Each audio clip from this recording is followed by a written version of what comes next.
es- está bien porque llegamos todos 7:25 y entramos a la clase.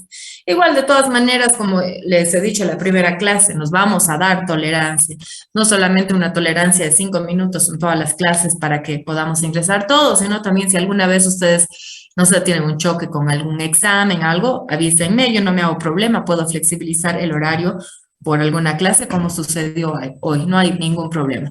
Lo peor que pueda pasar es de que hoy día, en vez de pasar clases de 7:30 a 9, pasemos clases de 8 a 9:30. Y la verdad es de que solamente nos falta la tercera línea de defensa y tengo 2 videos que quiero que veamos, así que vamos a, no sé si terminamos todo hoy o vamos a ver una gran cantidad. Estamos un buen número, así que para no perder más tiempo vamos a seguir.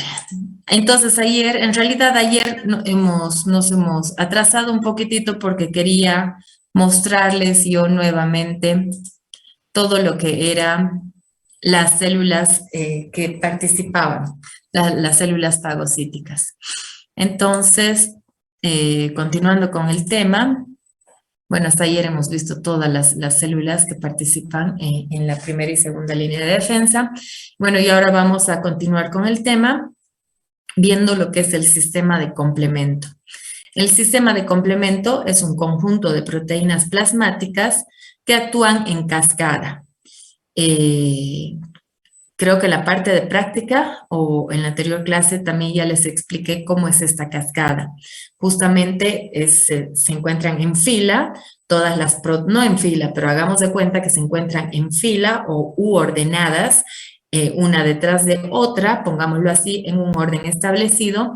Entonces, cuando se activa la proteína A, el sustrato de esta proteína A hace que se active la proteína B y así sucesivamente. Eso se llama una cascada. Y en este caso, las proteínas que forman parte del complemento también forman parte de una cascada que se desencadena como proceso de respuesta inmunológica a cualquier alteración u agresión que tenga el organismo. Estas proteínas tienen como función, en primer lugar, provocar la lisis celular de los microorganismos y también ayudan en el proceso de inflamación y en la fagocitosis. Hay 2 tipos de formas de activación del sistema del complemento, la vía clásica y la vía alternativa. En la vía clásica, los anticuerpos se unen al microorganismo. Pero para que esto suceda, previamente el microorganismo tuvo que haber tenido un contacto con el sistema inmunológico de una persona, de un organismo, y ese contacto previo, primer contacto, tuvo que haber dado lugar a la formación de anticuerpos. Entonces, si en este organismo ya hay anticuerpos contra una bacteria, digamos, contra, no sé, una Escherichia coli, entonces, a través de la vía clásica del complemento, cuando ingresa una nueva Escherichia coli a ese mismo organismo, se activan todos los anticuerpos que se han formado en ese organismo anti-Escherichia coli y se unen al microorganismo para tratar de eliminarlo. Esto es la vía clásica. Y la vía alternativa, espérame que admita a sus compañeros. La vía alternativa es cuando cualquier proteína del complemento se une al agente patógeno. Esta unión de proteínas especiales a la membrana de los microorganismos hacen de que se produzcan agujeros en la membrana del agente patógeno, lo que lleva a la lisis de este agente.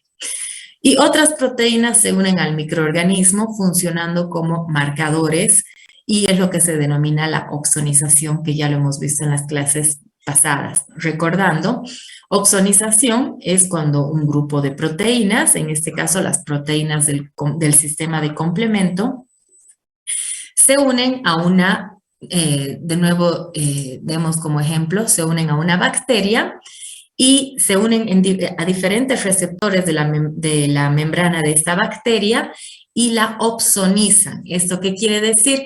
En términos corrientes, la aderezan para que otra célula del sistema inmunológico se active con la presencia de estas proteínas del complemento activadas que están opsonizando a la bacteria y pueda cumplir su proceso fagocítico. Y aquí ustedes pueden observar. Y bueno, y finalmente algunas de estas proteínas del sistema de complemento también intervienen en los procesos de la inflamación como señales. Y aquí ustedes pueden observar cómo es la opsonización. Aquí ustedes ven de que están las bacterias, y aquí hay una célula, un granulocito, que es una célula fagocítica, como ya hemos visto en la anterior clase. Y resulta que esta célula fagocítica puede ser que no reconozca la presencia de las bacterias.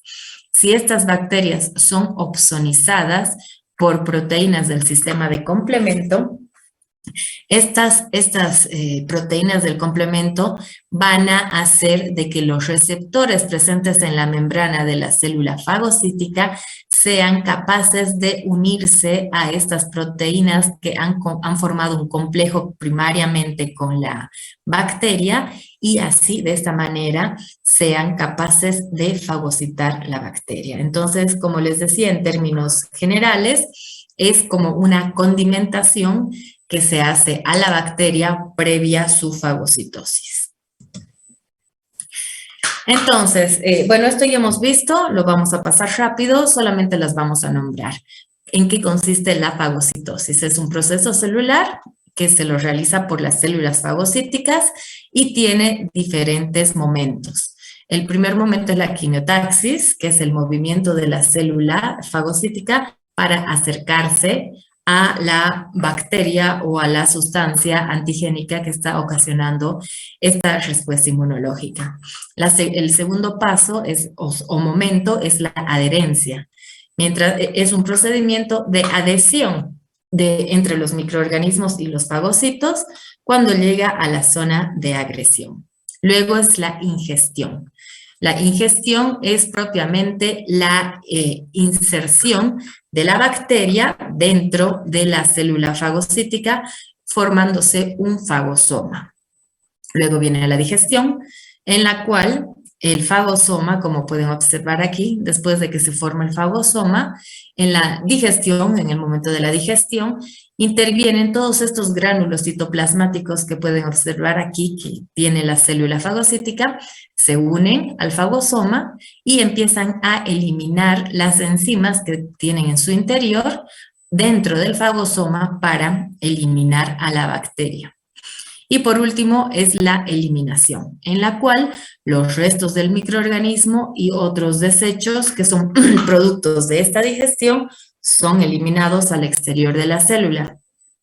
Pero resulta que existen porciones proteínicas de esta bacteria que la misma célula fagocítica las guarda y después, en un paso posterior, las expresa en su membrana para de esta forma activar la respuesta inmunológica, y este cuadrito también ya lo hemos visto en la anterior clase, que es, por ejemplo, el ingreso de una bacteria dentro de una célula fagocítica y se forma el fagosoma.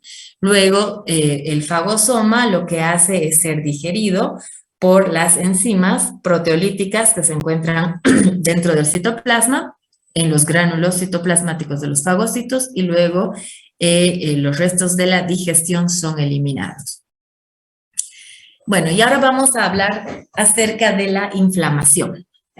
La inflamación es una respuesta no específica al daño celular. Pertenece a la segunda línea de defensa. Si recuerdan, en la segunda línea de defensa intervienen las células sanguíneas.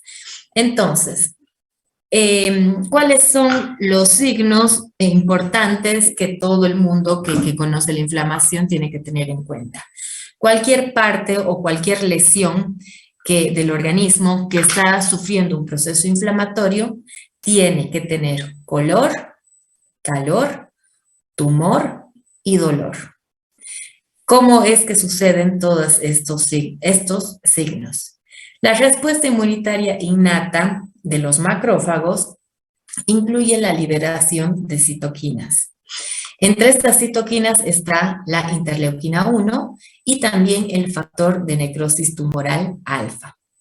Los otros mediadores liberados por los macrófagos activados incluyen prostaglandinas y leucotrienos. Estos mediadores inflamatorios inician desencadenando cambios en los vasos sanguíneos adyacentes al lugar donde se está conformando este proceso inflamatorio. ¿Qué es lo que hacen estas prostaglandinas y estos leucotrienos? Aumentan la permeabilidad de los vasos sanguíneos, lo que hace es que haya una extravasación de las células sanguíneas del interior de los vasos sanguíneos al lugar del tejido donde se está produciendo este proceso inflamatorio. Entonces, al hacer eso, al aumentar la permeabilidad, pasa no solamente células de la sangre, sino también pasa todo lo de la sangre. Por ejemplo, pasa grandes cantidades de plasma a esta región y esta es la razón por la cual hay un hinchazón y eso es el edema y este edema también ocasiona un dolor. También son responsables, tanto las prostaglandinas, los leucotrienos, como la interleuquina 1 y el factor de necrosis tumoral alfa, son los responsables de elevar la temperatura corporal. Hemos visto ya que la temperatura corporal es una respuesta obvia que tiene el organismo para tratar de eliminar a las bacterias o cualquier agente agresor que haya ingresado al organismo. Y justamente esto se desencadena porque citoquinas específicas hacen que empiece a elevarse la temperatura. Y en paralelo se van formando mallas de fibrina. Y hemos visto que las prostaglandinas y los leucotrienos pasan de los vasos sanguíneos al lugar donde se está produciendo la inflamación. Al pasar esto, además de activarse toda la cascada del complejo de citoquinas, también se activa la cascada de coagulación. ¿Qué es lo que pasa aquí? En primer lugar, se forman, por ejemplo, si ha sido un pinchazo con un objeto punzocortante, como pasa normalmente, no normalmente, pero frecuentemente en cualquier centro de salud.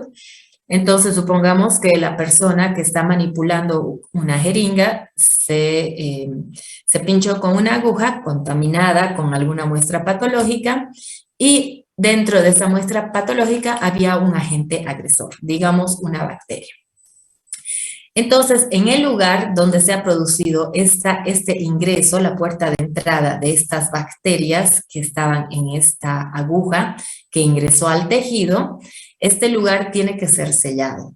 Cuando en esta región ha habido la extravasación de plasma, en ese plasma también hay fibrinógeno. Y el fibrinógeno es una proteína que es parte de la cascada de la coagulación, que cuando el fibrinógeno es su forma inactiva, pero cuando se activa, esta proteína se rompe, es decir, una parte de la proteína es eliminada, es lisada, y así se convierte el fibrinógeno en fibrina.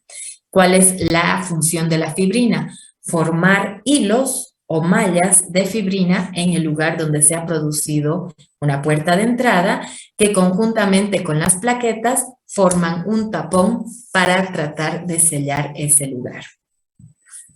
Entonces, como ustedes pueden observar, en el lugar donde ha sido la puerta de entrada siempre ocurre un proceso inflamatorio y este proceso inflamatorio está mediado por citoquinas y por diferentes sustancias químicas que cada una de ellas tiene una función específica. Entonces, ¿qué es lo que pasa? Se empiezan a expresar estas moléculas de adhesión, que son las selectinas y las integrinas, que ocasionan que los leucocitos se unan a las células endoteliales de los vasos sanguíneos. En primer lugar, esto ocurre dentro de los vasos sanguíneos. Y luego de que se unen a los vasos sanguíneos, se mueven a través de la pared de estos vasos sanguíneos y extravasan al lugar del tejido donde se está produciendo esta agresión. Entonces, de esta manera es que los leucocitos polimorfonucleares, que ya hemos visto que son los primeros defensores cuando hay una agresión, son capaces de atravesar estos vasos sanguíneos y llegar al lugar donde se está produciendo la agresión. Después también ocurre una migración o quimiotaxis de células plasmáticas, células más grandes, que esta migración es estimulada por las quimioquinas. Las quimioquinas son sintetizadas por los macrófagos y por células endoteliales. Y su función es reclutar los monocitos, los neutrófilos y algunas células plasmáticas de la sangre hacia la región del tejido donde se está produciendo esta infección. Es como si fueran estos mediadores químicos, que son las quimioquinas, son verdaderos mensajes de naturaleza química, de naturaleza proteica, que empiezan a reclutar diferentes tipos de células que van a intervenir en todo este proceso de respuesta inmunológica. El pH en la región inflamada se torna un poco más ácido y las proteasas celulares de las mismas células que intervienen en este proceso inducen la lisis de los leucocitos. Los macrófagos mononucleares grandes también llegan al sitio y a su vez engloban los restos celulares de leucocitos y también de microorganismos que han ingresado y que también ya han participado en este proceso inflamatorio, para tratar ya de resolver de tratar de resolver todo este proceso inflamatorio local. Y por último se forma el pus, otros le dicen la pus, pero en realidad el término es el pus. ¿Qué es el pus? El pus es un fluido que contiene células muertas, contiene restos del tejido que ha sufrido esta agresión inflamatoria, contiene restos de los microorganismos que han logrado ingresar a ese tejido y contiene también leucocitos polimorfonucleares que ya se han enfrentado a las bacterias y son cadáveres. Las citoquinas y los derivados del ácido araquidónico también se liberan aquí y estos que son justamente las prostaglandinas y los leucotrienos son mediadores de la respuesta inflamatoria, como ya les he dicho. Y esto que es importante que sepan, las prostaglandinas y los leucotrienos, que ya hemos visto en este momento cómo es que funcionan con este proceso inflamatorio,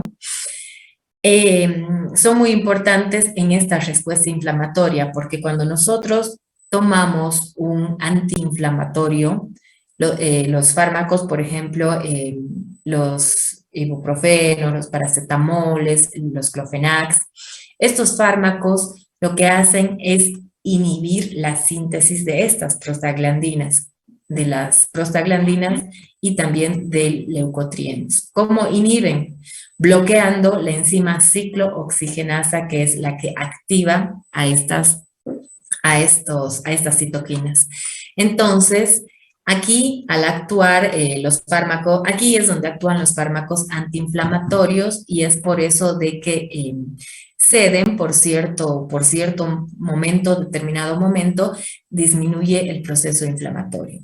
Esto, la verdad, dependiendo del estado del paciente, por eso es de que se sugiere tener mucho cuidado con la administración de antiinflamatorios y es más, los antiinflamatorios no deberían ser de venta libre, porque justamente en realidad un proceso inflamatorio leve es una respuesta inmunológica natural. Obviamente que si el proceso inflamatorio es excesivo o empieza a aumentar y no empieza a resolverse y a disminuir, porque obviamente tiene que llegar un momento en que disminuye y se anula.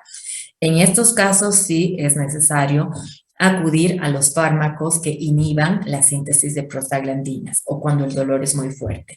Pero después no se recomienda cuando son dolores muy leves que se puedan controlar de otras maneras. Aquí en este momento tengo un video que quisiera, espérenme un ratito, quisiera mostrarles que justamente tiene que ver con la inflamación. Porque una cosa es de que me escuchen hablar y otra cosa es que vean un video. Solo que me van a tener que tener un poquito de paciencia porque yo ya quería tener toda la clase preparada, pero sobre la marcha he venido, así que espérenme un ratito.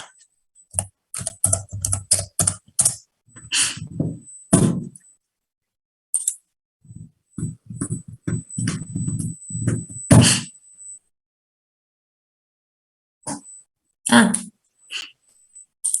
espérenme.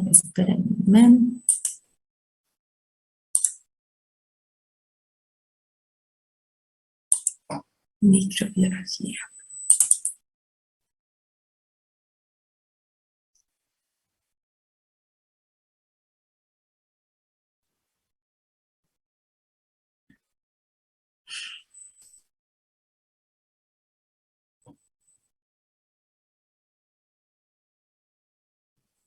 Mm, qué manera de tener cosas aquí.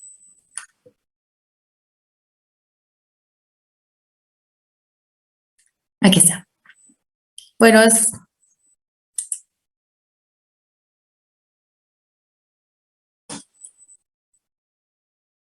Espera, si aún no puedes hablar inglés, debes ver este video. Mi nombre es Kale Anders. Yo soy... listo. Ahora sí, ¿dónde están? Vamos a compartir por aquí. Aquí está.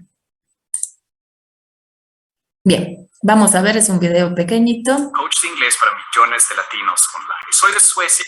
Cuando hay agentes infecciosos o daño al tejido, ¿cómo saben las células y moléculas a dónde exactamente tienen que llegar? Si están almacenadas en órganos linfoides o en la sangre. ¿Cómo? ¿Cómo? ¿Cómo?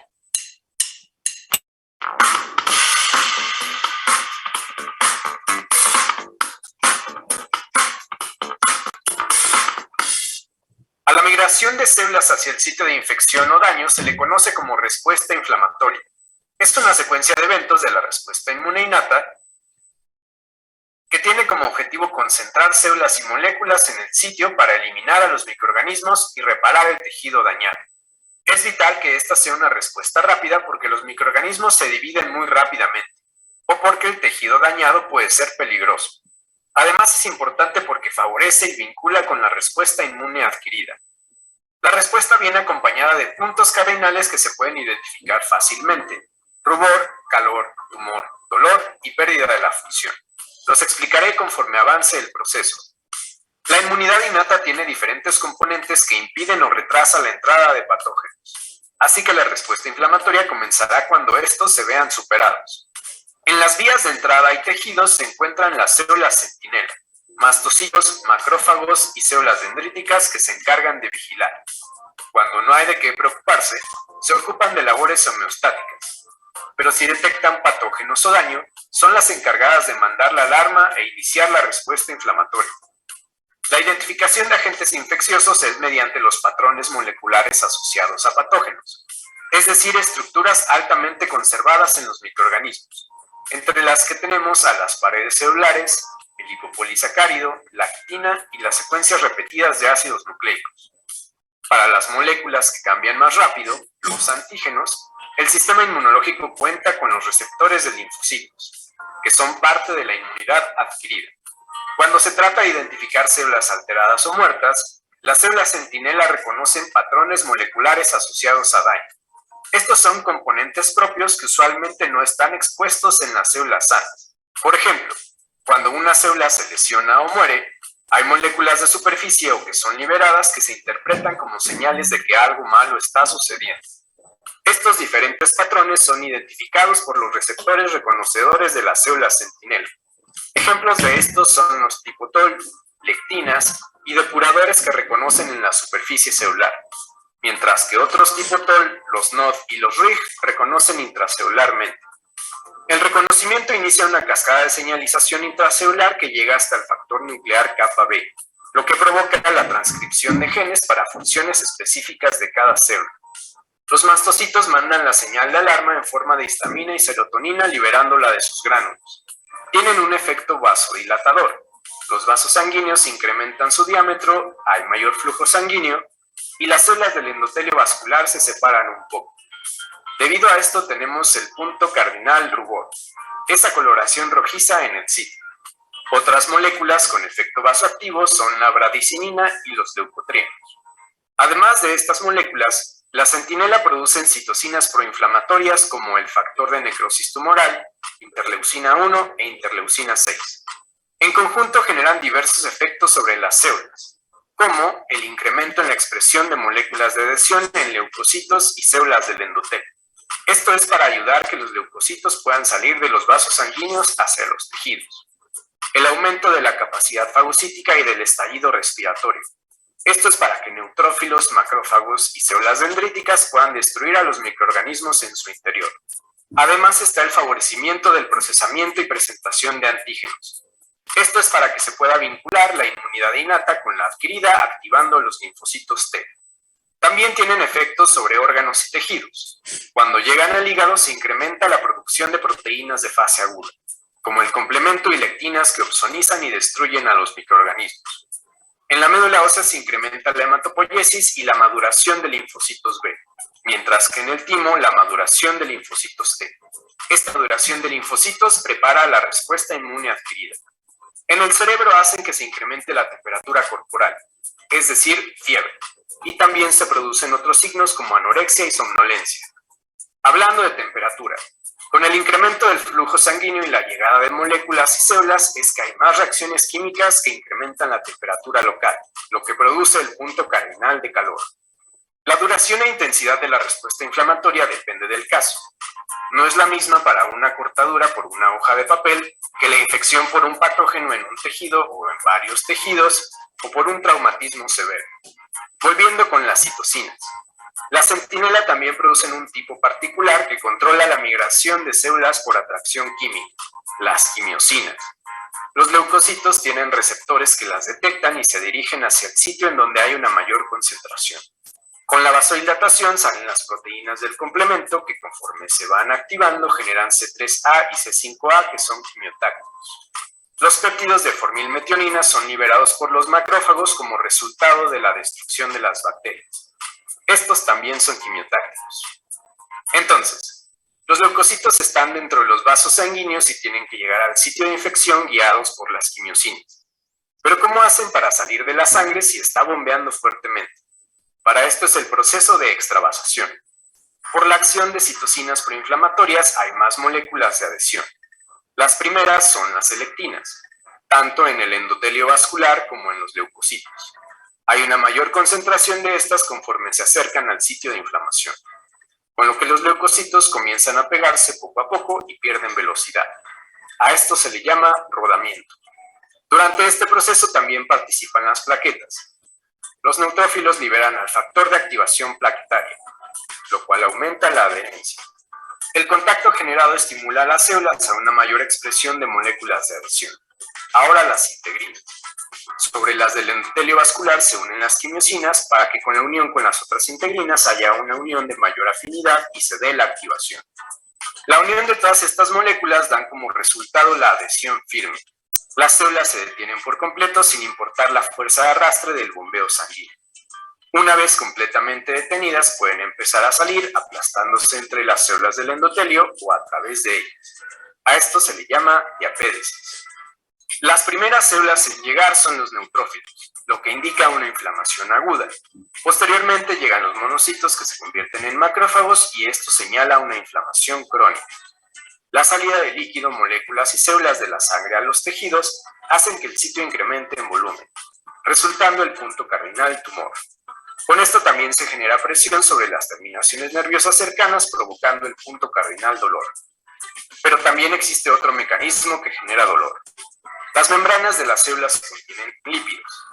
Cuando son dañadas o cuando hay desgranulación de los mastocitos, queda disponible el lípido ácido araquidónico. Sobre este actúa la enzima ciclooxigenasa que produce las prostaglandinas, partes responsables del dolor. Por otro lado, también actúa la lipoxigenasa que genera leucotrienos, que ya vimos que tienen un efecto vasoactivo. Y además se producen tromboxanos que ayudan con la agregación plaquetaria y la adhesión de las células. A estos derivados del ácido araquidónico se les llama eicosanoides. Retomando el panorama general. En el sitio las proteínas de fase aguda marcan y destruyen. Neutrófilos y macrófagos se abren paso entre el tejido utilizando enzimas que rompen el colágeno para llegar y fagocitar. También las células NK destruyen a las células alteradas. Toda esta muerte y destrucción provocada por los microorganismos o por el daño al tejido lleva al quinto punto cardinal, la pérdida de la función. la cual puede ser transitoria o de por vida, dependiendo de la severidad. Si se resuelve rápidamente y se regenera el tejido dañado, se recuperará la función. Pero si no se regenera, el tejido es sustituido por una cicatriz que mantiene la forma, pero no la función. Quienes se encargan de la reparación son los macrófagos junto con los fibroblastos. Mientras tanto, las células dendríticas que capturaron microorganismos deben migrar del sitio de infección a través de la linfa en los vasos linfáticos hacia los linfonodos. De esta manera se vincula la inmunidad innata con la adquirida al presentar antígenos y activar a los linfocitos. Pero esa es otra historia. Ahora ya sabes por qué cuando tienes una herida... Bien, entonces justamente después de toda esta agresión, han visto en la última parte de este video que hay una presentación de antígenos. Ahora vamos a ver en qué consiste esta presentación de antígenos. Esto está aquí. A ver, veamos. Está bien. Voy a admitir a su compañero. Listo. Entonces, sí hemos visto cómo es este proceso de inflamación, cómo es de que empiezan a formar parte de una por una todas las células que intervienen en este proceso inmunológico y cómo se van liberando las citoquinas. Y por último, bueno, ya saben que, como decía en el video, en primer lugar se forma un pus y después o el tejido vuelve a su normalidad o puede ser que no. Entonces, ¿qué es la fiebre? La fiebre es el aumento de temperatura corporal ocasionada por estímulos que son pirógenos. ¿Y cuáles son los pirógenos? Los pirógenos justamente pueden ser de cualquier naturaleza, pero los pirógenos externos son justamente presencia de bacterias, virus, hongos o cualquier agresión externa al organismo. El regulador final de la temperatura corporal es el centro termorregulador que se encuentra en el hipotálamo. Entonces, ustedes han visto que hay ciertas citoquinas que lo que hacen es llegar hasta el hipotálamo y activar para que el cuerpo empiece a elevar su temperatura corporal como un mecanismo natural de defensa. Y por último, bueno, entre las sustancias capaces de inducir fiebre, los pirógenos, se encuentran endotoxinas de bacterias gram negativas, algunas citoquinas liberadas por células linfoides y el principal pirógeno es la interleuquina 1. Y bueno, y por último, muerte de las células infectadas. Las células natural killer, que como hemos visto en la clase anterior, es un subtipo o una subpoblación de linfocitos T, asesinos naturales o natural killer, que se encargan de eliminar las células que han sido infectadas por virus, células tumorales y también toxinas o restos bacterianos de esta agresión que acabamos de ver. Espérenme, no sé por qué no está en modo de diapositiva. Ahora sí. ¿Qué es el interferón? Hemos escuchado hablar en el video y también antes de ver el video hemos visto en las diapositivas y ustedes han debido acordarse del interferón. El interferón es una señal producida por células infectadas por virus que lo que hacen es avisar a otras células del organismo la presencia de este invasor. No es específica esta señal, ya que las células no saben a qué tipo de virus se van a enfrentar, ni tampoco saben si es que es un virus al cual ya se han enfrentado antes o es un virus nuevo que se están enfrentando por primera vez. Entonces, se preparan produciendo sustancias antivirales para cualquier infección viral que pueda querer atacarlas. Sin embargo, esta señal tiene algunos efectos secundarios para nosotros. El interferón es el causante de los síntomas como el malestar general, dolor muscular, escalofrío y la fiebre que se asocia generalmente a procesos de infecciones virales, por ejemplo, un resfrío. Existen 3 tipos de interferón: el interferón alfa, el interferón beta y el interferón gamma. El interferón alfa y el beta tienen como función ayudar controlando la replicación viral e inhibiendo la síntesis proteica de los virus. Y el interferón gamma lo que hace es producida por los linfocitos T activados. ¿Y cómo es que se activan los linfocitos T? vamos a ver a continuación. Bueno, aquí ustedes tienen un listado que justamente he copiado de los libros que son texto. Y aquí, por ejemplo, ustedes pueden ver, vamos a ver unos cuantos, los interferones y las interleuquinas y todos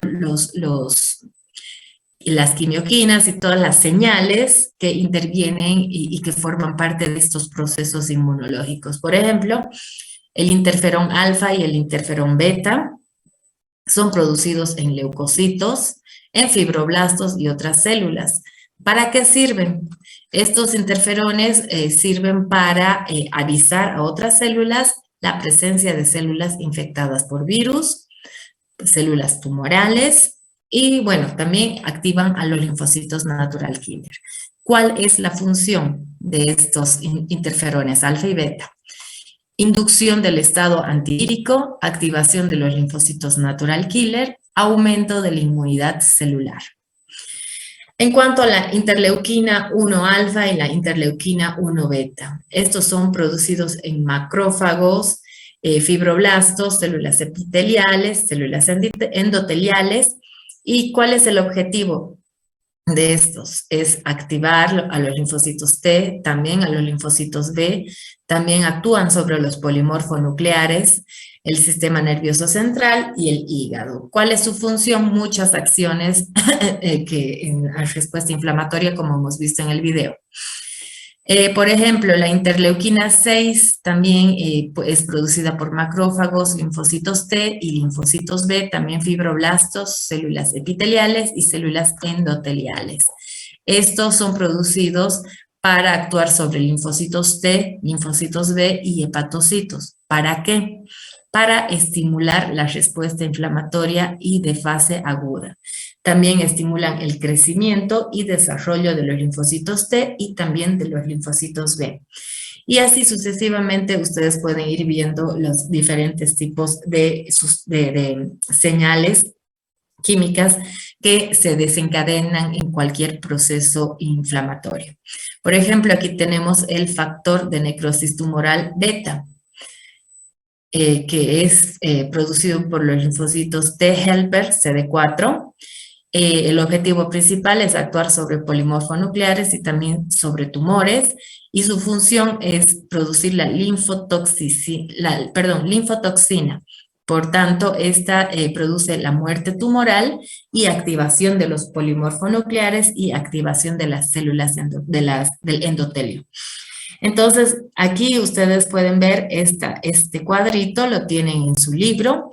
Igual las diapositivas yo les voy poniendo en Moodle para que puedan ustedes leer de ahí cuando tengan que estudiar. Aquí hay más, por ejemplo, las quimioquinas, tenemos también el interferón gamma, interleuquina 2, interleuquina 17, y como pueden observar, son diferentes señales que nosotros podemos encontrar, estudiar, y cada una de estas es formada en una célula y actúa sobre ciertas células, estimulando su producción, estimulando su maduración o aumentando la actividad o la respuesta inmunológica. Y así entramos a la tercera línea de defensa. ¿En qué consiste la tercera línea de defensa? Si hablamos de la tercera línea de defensa, tenemos que hablar del sistema linfático. El sistema linfático está formado por los vasos linfáticos, que es un canal tubular que conduce un fluido transparente desde los tejidos al sistema circulatorio. Obviamente que el fluido se llama linfa. La linfa es un líquido incoloro, acuoso, que transporta restos celulares, tanto células del sistema inmunológico, células del mismo organismo, como patógenos destruidos. La linfa sigue un recorrido de una sola dirección, no como el aparato circulatorio, que tiene dos direcciones, una de salida y una de retorno, ¿verdad? Entonces la linfa tiene un recorrido de una sola dirección, y de trecho en trecho, este sistema de túbulos de trecho en trecho tienen nódulos linfáticos, que son verdaderos organelos de este sistema linfático, que son los ganglios linfáticos. Estos ganglios linfáticos que tienen una forma arriñonada son justamente los que alojan a los leucocitos, principalmente a los leucocitos, linfocitos de la subpoblación de los linfocitos y dentro de los linfocitos a la subpoblación de linfocitos B. Ustedes saben, ayer hemos visto que los linfocitos B son generados en la médula ósea y después son especializados o madurados en los ganglios linfáticos o en el sistema linfático. Bueno, estos linfocitos B tienen como función reconocer y atacar cualquier microorganismo o sustancia extraña que sea transportada por la linfa. Se encuentran principalmente en zonas como el cuello, en la región inguinal, en la región axilar, en la región abdominal y se encuentran también distribuidos en todo el cuerpo. Y muchas veces de un ganglio linfático es la primera señal de alguna agresión, por ejemplo, en el cáncer de mama. Muchas veces, antes de observar alguna malformación o un bulto, muchas veces el primer síntoma de un cáncer de mama es cuando hay una infartación de un ganglio linfático a nivel de la axila. Entonces, ¿por qué razón? Porque el sistema inmunológico está funcionando como loco en esa región para tratar de contener este proceso que se está llevando a cabo en la glándula mamaria. Bueno, otro órgano muy importante que participa en la tercera línea de defensa es el vaso. ¿Cuál es la función del vaso? El vaso es un órgano que filtra la sangre y durante este proceso remueve restos bacterianos, virus, toxinas y otros elementos extraños y también células viejas, células sanguíneas viejas o dañadas. Otras de sus funciones es almacenar plaquetas y otros elementos importantes como lo son el hierro para su reutilización. El vaso y los ganglios linfáticos son órganos encapsulados en los que residen los macrófagos, los linfocitos B y los linfocitos T en zonas definidas. No sé si recuerdan de la clase de ayer que existen diferentes subclases de macrófagos que dependiendo de la región o del órgano en el que estén, tienen diferentes nombres. Por ejemplo, macrófagos en el intestino, macrófagos en el hígado, macrófagos en el pulmón, macrófagos a nivel de la piel. Entonces, estos macrófagos lo que hacen, bueno, estos macrófagos lo que hacen al estar repartidos en los diferentes órganos tienen la función como ser de vigilantes para observar justamente que no haya agresiones en el lugar en el cual ellos están observando. Y por último, los linfocitos T, que también se encuentran repartidos en zonas definidas. Su localización facilita las interacciones que promueven las respuestas inmunitarias frente al antígeno. Entonces, es como si estuvieran haciendo una guardia permanente en diferentes lugares del organismo para ver que no haya agresiones o ingresos de sustancias extrañas. Bueno, dentro de la tercera línea de defensa también hay que mencionar a los linfocitos, por supuesto, que los linfocitos, como ya hemos visto, tienen en la superficie de su membrana moléculas diferentes, como los CD4 y los CD8. Los CD4, y hemos visto ayer, no vale la pena repetir, son los linfocitos T helper o ayudadores, y los CD8, que son los linfocitos T citotóxicos, que es importante aquí volver a repetir que los linfocitos T son formados en la médula ósea y maduran en la glándula timo, y mientras que los linfocitos B son formados en la médula ósea y maduran en los ganglios linfáticos. ¿Cuáles son las células del sistema inmunológico? Ya las hemos visto, granulocitos, macrófagos, células dendríticas, y dentro de los linfocitos tenemos los natural killer y los linfocitos T, que pueden ser los CD4 helper o los CD8 citotóxicos, y dentro de los linfocitos B, que maduran en los ganglios linfáticos y son los productores de los anticuerpos. Aquí ustedes pueden observar en esta diapositiva que, bueno, aquí tenemos células progenitoras que se encuentran en la médula ósea, que son las responsables de producir los linfocitos. Los linfocitos que salen de la médula ósea pueden llegar a la glándula timo y aquí maduran como linfocitos T. Y los linfocitos que llegan a los ganglios linfáticos maduran como linfocitos B. Los linfocitos T, y hemos visto que hay diferentes subpoblaciones, los natural killer, los CD4 y los CD8. Los linfocitos B se pueden diferenciar en dos tipos de células, como vamos a ver a continuación. En primer lugar, vamos a hablar de las células presentadoras de antígenos. No sé si recuerdan, la última parte del video que acabamos de ver nos habla que después de que se produce todo este proceso inflamatorio de respuesta del sistema inmunológico frente a un agente invasor, digamos una bacteria, después de que se ocasiona todo esto, se produce, por ejemplo, el proceso de fagocitosis, se fagocita a la bacteria y después estas células fagocíticas tienen que llevar los restos proteicos, restos antigénicos de esta bacteria para que otras células del sistema inmunológico logren hacer anticuerpos anti estas sustancias antigénicas. Entonces, aquí intervienen un tipo de células que son las células presentadoras de antígenos. Estas células, nuevamente, son las que han participado en la segunda línea de defensa, que son los fagocitos, las células fagocíticas, monocitos, macrófagos y los granulocitos. Y también las células dendríticas, que las hemos visto ayer. Estas se encuentran debajo de la piel y en algunos órganos linfáticos. Su función es atrapar a los microorganismos o cualquier organismo extraño, cualquier antígeno extraño, y después de que los despedazan, los rompen, los eliminan sus restos al exterior, se quedan con las porciones más antigénicas, las principales porciones que las expresan en su membrana y las llevan a otras células especializadas. Por eso se las denomina presentadoras de antígenos, porque en su membrana expresan estos antígenos que pueden ser después las bases a partir de las cuales se van a producir los anticuerpos.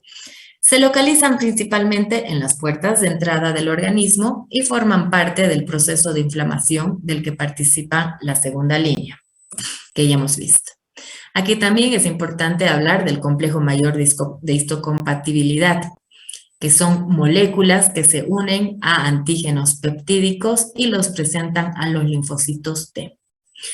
Los receptores de los linfocitos T solo reconocen estos antígenos cuando se encuentran unidos a moléculas del complejo mayor de histocompatibilidad. Si no se encuentran unidos a estas moléculas, no pueden ser reconocidos por los linfocitos T. Entonces, existen dos tipos de respuestas que pueden darse o una, o otra, o ambas, que son los mecanismos de defensa específicas del huésped. En primer lugar, tenemos la respuesta adaptativa y la no adaptativa. En la respuesta adaptativa, tenemos la respuesta humoral mediada por anticuerpos, que ya como les dije antes, para que exista esta respuesta humoral, tiene que haber habido anteriormente un encuentro con el antígeno específico que ha dado lugar a la formación de un anticuerpo específico a ese antígeno. Entonces, una segunda vez que llegue este antígeno nuevamente a este organismo ya va a tener su anticuerpo específico para eliminar a este antígeno. Y la respuesta celular, que está mediada por células, o pueden ser ambas respuestas. Esto ocurre en la respuesta adaptativa. Pero en la respuesta no adaptativa, que es una respuesta inespecífica o no específica, es lo que ya hemos visto en la primera y segunda línea de defensa.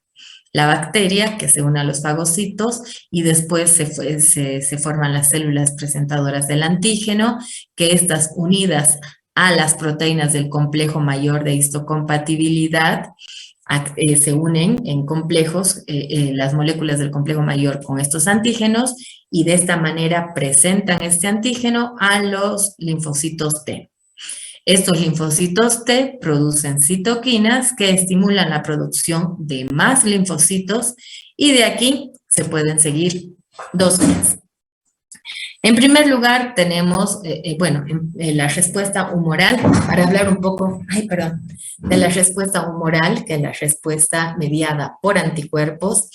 Tenemos que hablar de la función de los linfocitos T helper, o los CD4, y de la función de los linfocitos T citotóxicos, o CD8. En cuanto a los linfocitos T auxiliadores o helper, que son los que tienen en la superficie de su membrana el receptor CD4, estos reconocen el complejo reconocen en realidad a las proteínas del complejo mayor de histocompatibilidad tipo 2. Y de esta manera producen más citoquinas que van a estimular la producción de anticuerpos por los linfocitos B. Y hemos visto que los linfocitos B son los productores de anticuerpos. Los linfocitos B proliferan clónicamente y pueden diferenciarse en dos tipos. En células plasmáticas, que son productoras de anticuerpos específicos al antígeno que las estimuló, y las células de memoria. ¿Por qué es importante que existan estas células de memoria? Porque después de terminado el proceso de agresión de una bacteria nuevamente, ya que nuestra materia se llama microbiología, cuando ocurre el encuentro, este proceso de encuentro con una bacteria y todo el sistema inmunológico y se produce después la presentación del antígeno, esto activa al otro linfocito T y esto hace que después los linfocitos B empiecen a generar anticuerpos.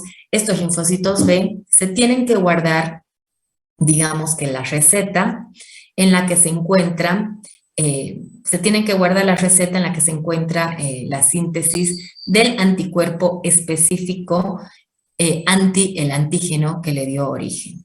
Y estas recetas guardadas se guardan justamente en unas células de memoria.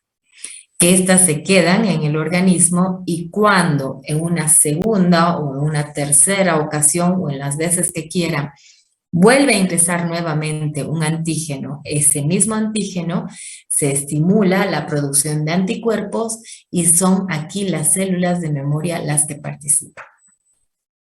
Y por otro lado, la inmunidad celular, en la inmunidad celular participan los linfocitos T citotóxicos, que son los CD8. Estos reconocen el complejo tipo 1. ¿De qué complejo estamos hablando? Justamente de las moléculas de que son proteínas del complejo mayor de histocompatibilidad que se une al antígeno, de las células presentadoras del antígeno, pero de tipo 1. La actividad citotóxica de los linfocitos T se dirige principalmente a la destrucción de las células en injertos de tejidos o células tumorales presentes en el organismo o células infectadas por algunos virus. Entonces, estos linfocitos citotóxicos tienen su función principal en este tipo de células. Entonces, los linfocitos T se utilizan principalmente para activar la respuesta de las células B, de los linfocitos B, y también para enfrentar a los patógenos intracelulares. No solamente, por ejemplo, hay respuesta a células infectadas por algunos virus.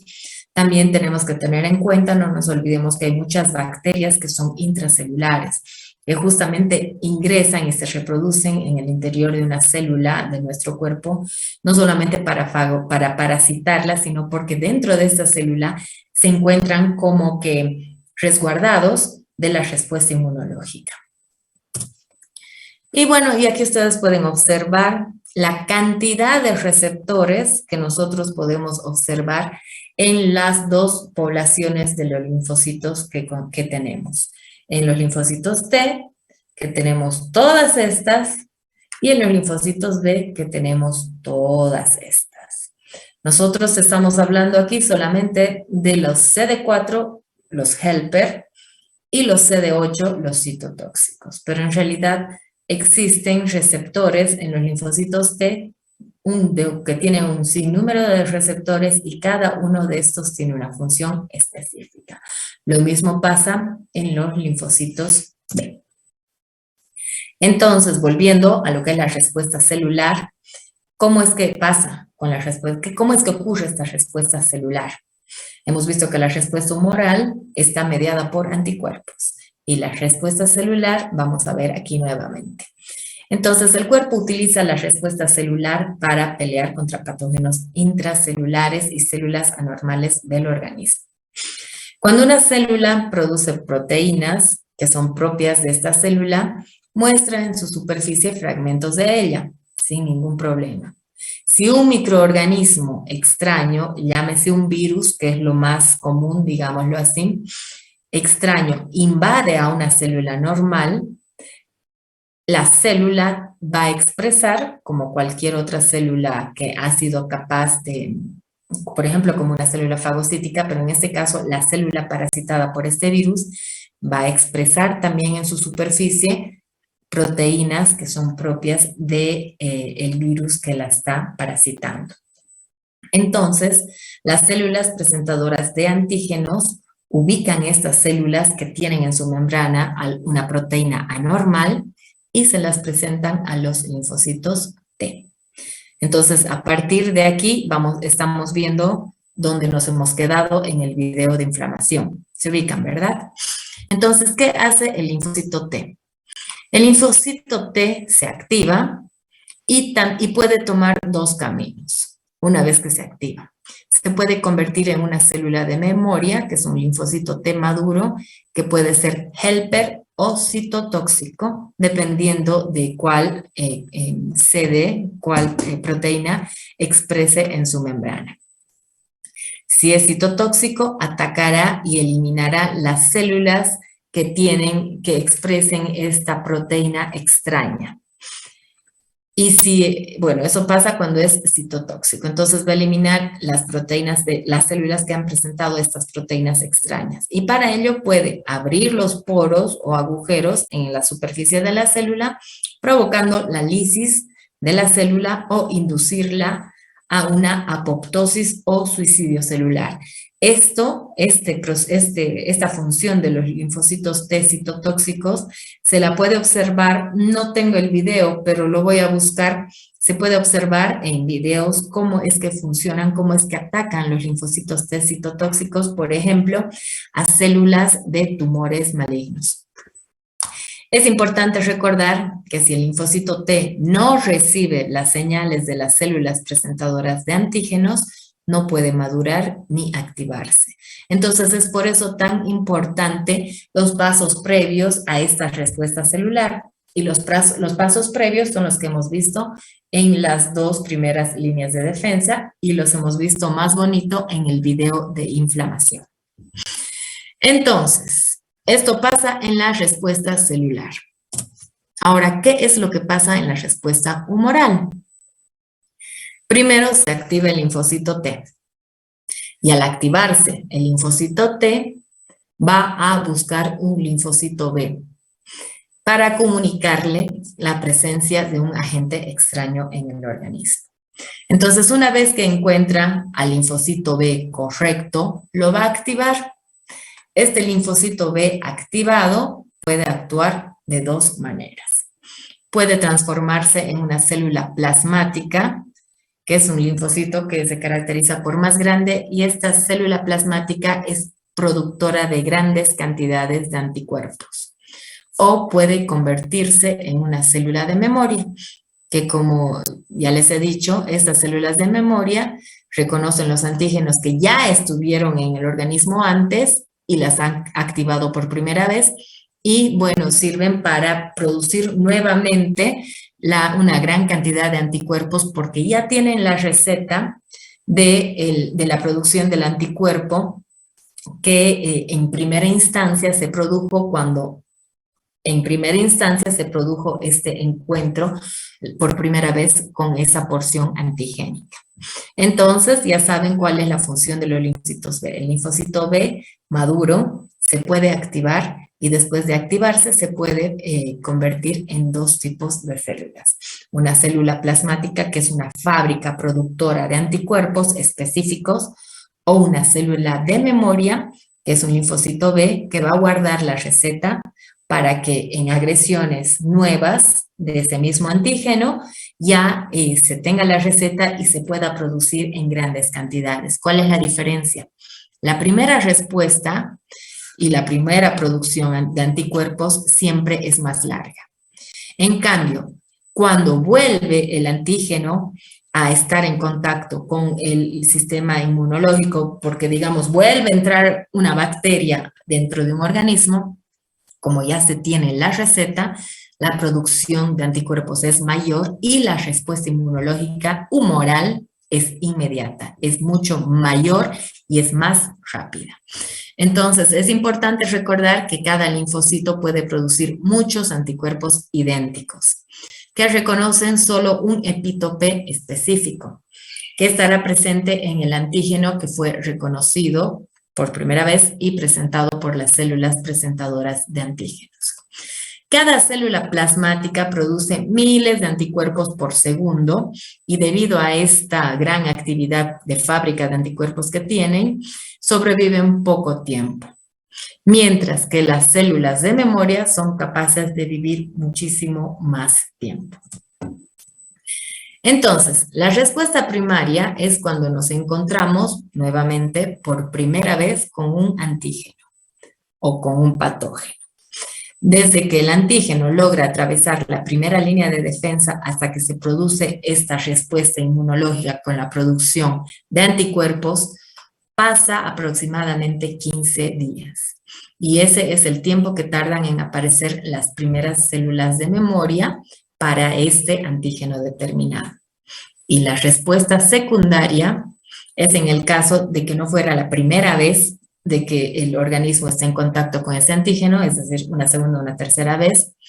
Y si estos logran ingresar a nuestro organismo y tuviéramos células de memoria ya formadas, la respuesta es mucho mayor, ya que nuevamente las células de memoria tienen la receta para generar grandes cantidades de estos anticuerpos que son específicos al antígeno que les dio lugar a su formación. Y bueno, ¿cuáles son las características que tienen que tener estos antígenos? Porque no cualquier sustancia puede ser antigénica. Entonces, hay ciertas características que tienen que tener estos antígenos y esto es muy importante porque volviendo al tema de fagocitosis, hemos dicho de que las células fagocíticas, después de que digieren el fagosoma que contiene una bacteria en su interior, bla, bla, bla, bla, eliminan los restos de las bacterias que han sido digeridas al exterior de la célula, pero se quedan con ciertas proteínas que son importantes antigénicamente para la respuesta inmunológica. Entonces, estos antígenos, estas proteínas, tienen que tener ciertas características para que sean capaces de producir esta respuesta inmunológica.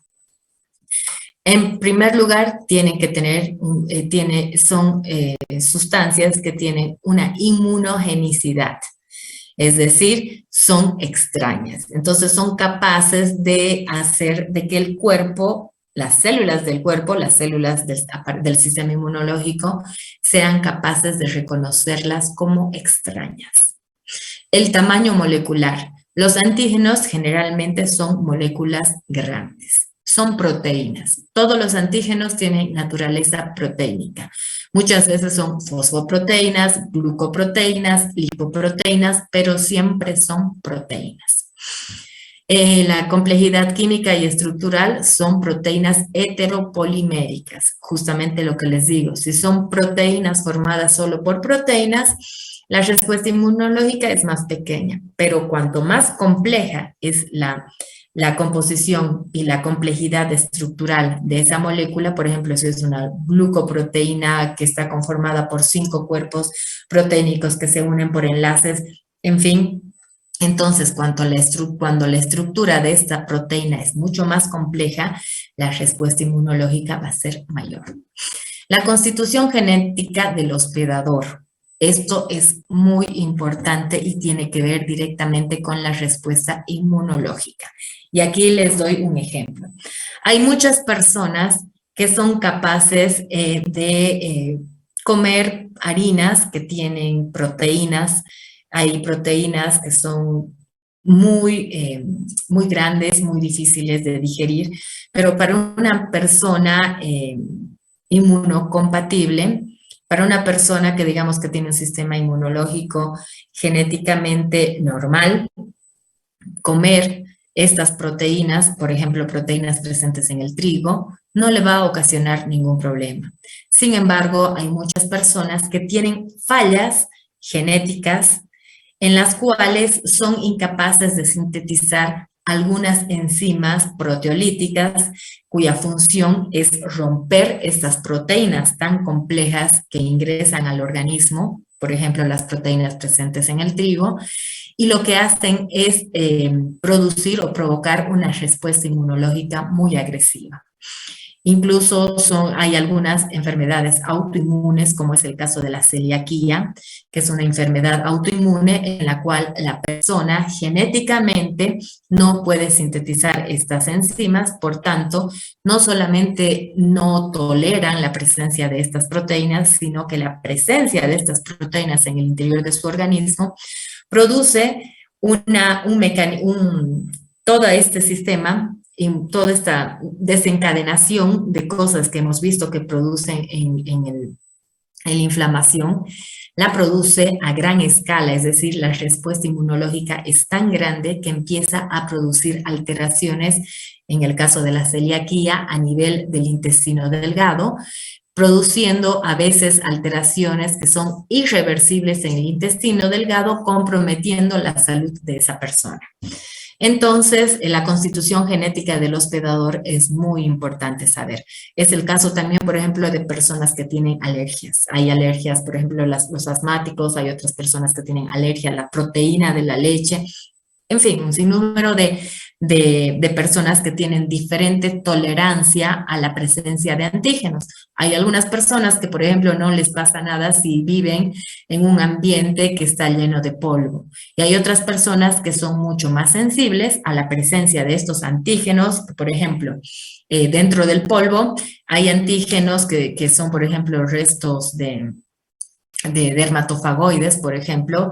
Entonces, esta presencia de antígenos de los dermatofagoides en personas sensibles les producen unas alergias y una respuesta inmunológica muy importante.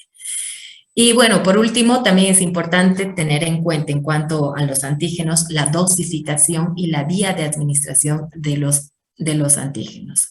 En este caso hablamos de vacunas con adyuvantes. ¿Qué es lo que quiere decir esto?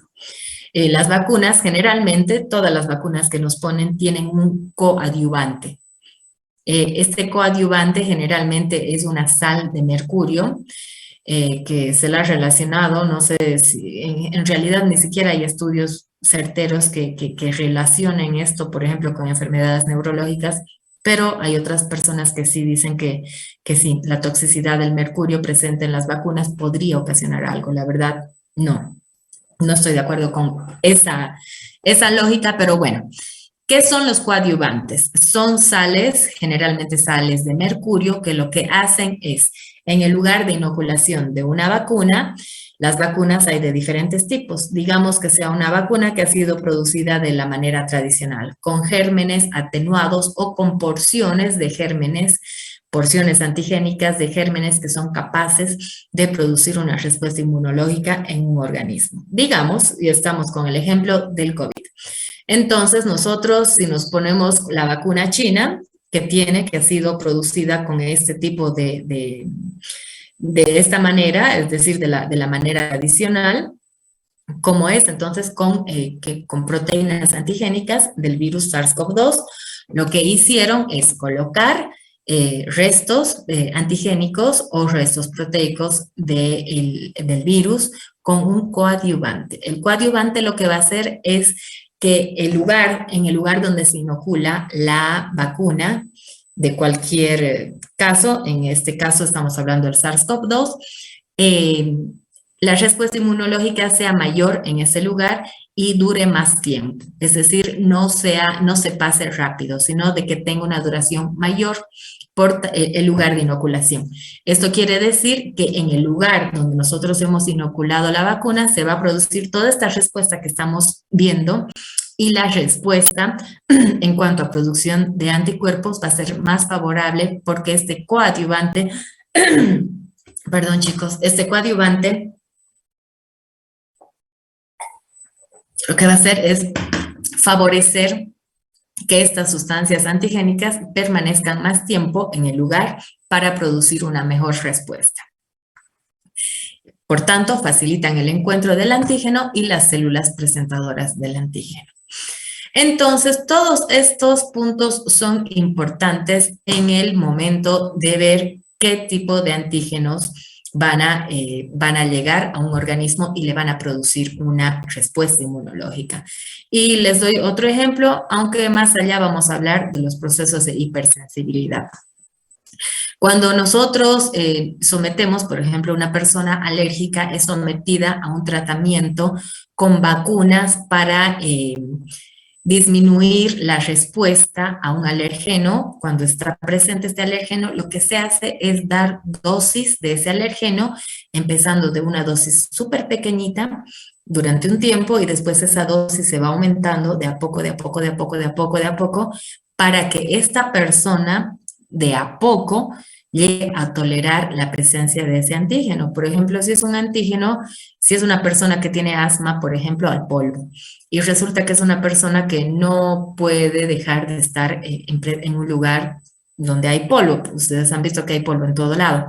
Entonces, lo que se hace en este tipo de personas hipersensibles, hipersensible al polvo en este caso, es tratar de acostumbrar a esa persona a la presencia del antígeno. Entonces existen diferentes tipos de formas en las cuales nosotros podemos identificar cuál es el daño que los antígenos va a producir en la persona, en el huésped, dependiendo de las características de los antígenos y también dependiendo de la constitución genética del hospedador. Bueno, existen algunos antígenos que son muy problemáticos, que es el caso de los superantígenos. ¿Qué son los superantígenos? Son toxinas bacterianas, proteínas de naturaleza proteínica y también de virus. Estos estimulan un gran número de linfocitos. Su presencia estimula un gran número de linfocitos porque se unen a las porciones conservadas del receptor de la célula T, dando lugar a la proliferación masiva de los linfocitos T y a la liberación masiva de citoquinas. Ustedes han visto la presencia de un antígeno, empieza a activar, activar un tipo de células, luego este tipo de células activa otra célula y así sucesivamente. En este caso, estas proteínas son capaces de estimular una gran cantidad de las células T. Los superantígenos fabricados, por ejemplo, de estafilococo dorado y Streptococcus pyogenes, producen el síndrome del shock tóxico. Cuando veamos estas bacterias, vamos a ver con más profundidad cómo es de que actúan. Por ejemplo, en el caso, les voy a hablar cortito, en el caso de Streptococcus pyogenes. Streptococcus pyogenes puede producir alteraciones a nivel de faringe. Pero el problema es de que no solamente puede producir faringitis, cuadros de faringitis generalmente en niños, sino que lamentablemente este tipo de bacterias produce toxinas. Estas toxinas pueden producir daño a distancia. Estas toxinas son justamente estas proteínas superantigénicas que pueden producir una respuesta inmunológica tan grande que la respuesta inmunológica grande puede ocasionar daños en el organismo de esa persona. Ya vamos a ver con calma, por ejemplo, qué es lo que pasa con la fiebre reumática producida por presencia de Streptococcus pyogenes cuando veamos estas bacterias. Los superantígenos también constituyen los más importantes inmunoestimuladores naturales conocidos, justamente porque tienen este tipo de respuesta. Los superantígenos se fijan a las porciones conservadas de las moléculas del complejo mayor de histocompatibilidad y esto lo hacen conjugándose con las moléculas tipo 2 de las células presentadoras de antígenos de manera diferente a los antígenos comunes.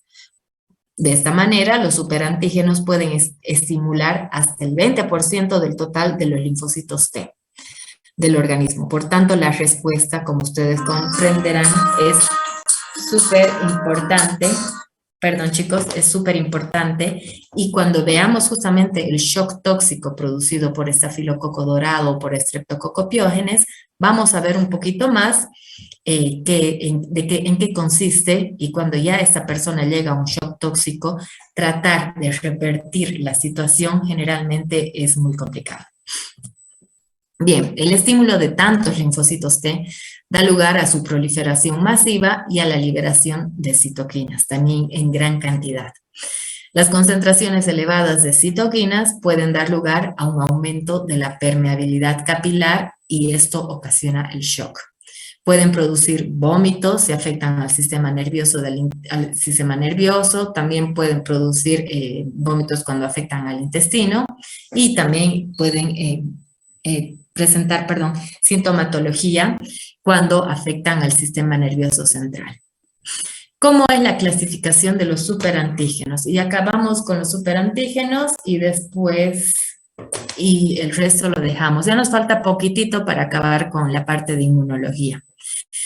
Entonces, ¿cómo se pueden clasificar los superantígenos? Se pueden clasificar como superantígenos endógenos, exógenos y superantígenos de células B.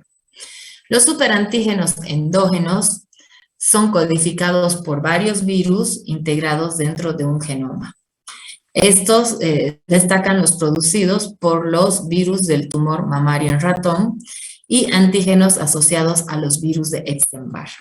En el caso de los virus de Epstein-Barr, por ejemplo, el virus de Epstein-Barr, ustedes saben que es el virus que ocasiona la mononucleosis infecciosa, y la respuesta viral, la respuesta inmunológica frente a este virus es realmente muy importante, que también la vamos a ver cuando veamos virología, el virus de Epstein-Barr. Los superantígenos exógenos, que incluyen las exotoxinas secretadas por microorganismos, generalmente bacterias, y destacan estas, por ejemplo, enterotoxinas, por ejemplo, las enterotoxinas estafilocóccicas, enterotoxinas pirogénicas de algunos estreptococos y otras. Y además del origen estreptocóxico y estafilocóxico, pueden surgir también, podemos observar también otro tipo de toxinas en infecciones producidas por micoplasmas, por Clostridium perfringens, por Yersina enterocolítica, por Pseudomonas aeruginosa, por micobacterias, por toxoplasmosis, que es muy importante, por VIH y también en el caso de rabia. Y los superantígenos de las células B, que son los que estimulan predominantemente a la subpoblación de células B. ¿Y qué es lo que pasa a esto? Como la proteína A del estafilococo y la proteína FB. Y bueno, diferencias en la activación de las células T por antígenos comunes y superantígenos. Y con esto, me falta aquícito y con esto acabamos. ¿Cuáles son las diferencias en la activación de las células T por antígenos comunes y los superantígenos? Los superantígenos, al igual que los antígenos comunes, activan el complejo antígeno células dendríticas presentadoras por el incremento de la expresión del antígeno del complejo mayor de histocompatibilidad y las moléculas coestimuladoras, que son las CD54, CD8 y CD86 que se expresan en la membrana. Además de la producción del factor de necrosis tumoral alfa. Y las diferencias son: en los antígenos comunes, la proteína está procesada a péptidos, mientras que en los superantígenos la proteína no se parte. En la primera se corta y solamente se rescata la parte antigénica, pero en el caso de los superantígenos, la proteína es una macromolécula y se mantiene como macromolécula. La unión al complejo mayor de histocompatibilidad tipo 2 no se da en las estructuras especializadas. Los superantígenos, son capaces de activar hasta un 20% del total de los linfocitos T del organismo. También los superantígenos no inducen a una respuesta de memoria, mientras que los antígenos convencionales sí. Una exposición a antígenos normales permite una cierta regulación posterior de la respuesta, mientras que la exposición a un superantígeno no ¿Esto qué quiere decir? Que la respuesta inmunológica no se puede regular, porque una vez de que se termina esta respuesta inmunológica, obviamente todas las células que han sido activadas se tienen que desactivar. Todo lo que ha sido estimulado se tiene que desestimular. En cambio, los superantígenos producen mayor y mayor y mayor estimulación de todas estas células que participan en el sistema inmunológico. Una respuesta inmunitaria fuerte solo se da cuando los antígenos comunes ya han tenido una exposición primaria, mientras que con los superantígenos la respuesta inmunitaria fuerte ocurre siempre desde la primera vez, desde la primera respuesta inmunitaria. Espérame un ratito que tiene un compañero que está queriendo entrar. Entonces, ¿qué enfermedades nosotros podemos asociar con presencia de superantígenos? El síndrome o shock tóxico producido por estafilococo dorado, el síndrome o shock tóxico producido por Streptococcus pyogenes, el síndrome de Kawasaki producido por el Streptococo del grupo A del Lancefield, y algunas enfermedades crónicas, por ejemplo, la artritis, la psoriasis y la dermatitis atópica. Bueno, para que una célula se multiplique necesita de señales químicas. Ya hemos visto no solamente que se multiplique, sino que se active. Y estas señales químicas son siempre proteínas. Estas estimulan, son capaces de estimular o frenar este proceso, como ya les decía hace un momento. La respuesta inmunológica se activa y es grande, pero llega un momento en que se tiene que desactivar. Y en cuanto a los mitógenos, ¿qué son los mitógenos? Los mitógenos son proteínas que estimulan la división celular y la transformación de los linfocitos, contrarrestando los mecanismos intracelulares de freno que bloquean la progresión del ciclo. Y algunos ejemplos de mitógenos son la somatomedina, la eritropoyetina y los factores de crecimiento, que con todas estas, no sé si ya han llevado en hematología la función de todas estas proteínas, justamente intervienen en diferentes pasos de, por ejemplo, la eritropoyetina interviene en la maduración de los eritrocitos. Entonces, estos son los mitógenos, pero resulta que en la parte de bacteriología también hay ciertas moléculas externas, moléculas bacterianas, que son capaces de producir una estimulación. Los anticuerpos los vamos a dejar para el martes. Entonces nos estamos quedando hasta antígenos. Hasta aquí, ¿tienen alguna duda, chicos? Ya estamos terminando todo el mecanismo de respuesta inmunológica, que como ya les he dicho desde un principio que hemos empezado a ver inmunología, es un mecanismo muy complejo. A la primera es posible que crean que es chino mandarín, pero en realidad ya cuando lean su texto después de esta clase y empiecen a identificar todas estas moléculas, estas citoquinas, estas células que intervienen en el mecanismo de respuesta inmunitaria, ya se van a ir dando cuenta cuáles son las que activan, a cuáles, y cómo se produce o se desencadena todo ese proceso tan complejo y tan hermoso que se llama respuesta inmunológica. ¿Tienen alguna duda hasta aquí, chicos? No, Doc. Ya, entonces nos vemos el martes. Yo lo estoy haciendo bien despacito esto de inmunología justamente para que podamos entenderlo bien. Ahí tengo un par de videos más, algunos son medio chistosos, no se van a reír, pero me gusta porque están bien explicaditos. Entonces yo creo que la próxima semana más la vamos a utilizar para terminar toda la parte de inmunología, porque, pero ya estamos terminando, ya estamos en anticuerpos, porque es necesario que sepan muy bien cómo es la respuesta inmunológica y después ya vamos a empezar a ver bacteria por bacteria y virus por virus, cuáles son sus características principales, qué enfermedad es la que causa y cómo es que tiene que ser la respuesta inmunológica. Entonces, cuando acabemos sistema inmunológico, yo quisiera que ya empecemos a programar una fecha para nuestro primer parcial. ¿Por qué razón? Porque estamos acabando mayo y en junio entiendo que ustedes van a estar terminando las materias del primer semestre. Entonces, yo no quisiera, y esto ya les he dicho en la anterior clase, que se choque el primer parcial conmigo con los exámenes de finales del primer semestre. Entonces, yo quisiera, me encantaría que máximo la primera semana de junio o máximo la segunda semana de junio ya pudiésemos dar el examen parcial.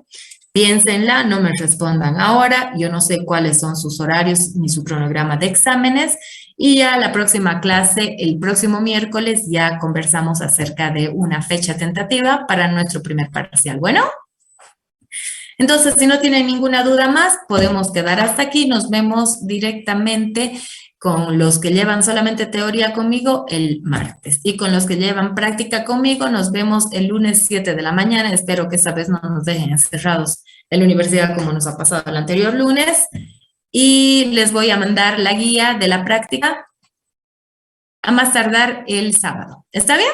Que pasen una buena noche, chicos. Nos vemos la próxima semana. Buenas noches. Hasta luego, doctora. Adiós. Hasta adiós. Gracias, doctora. Hasta luego.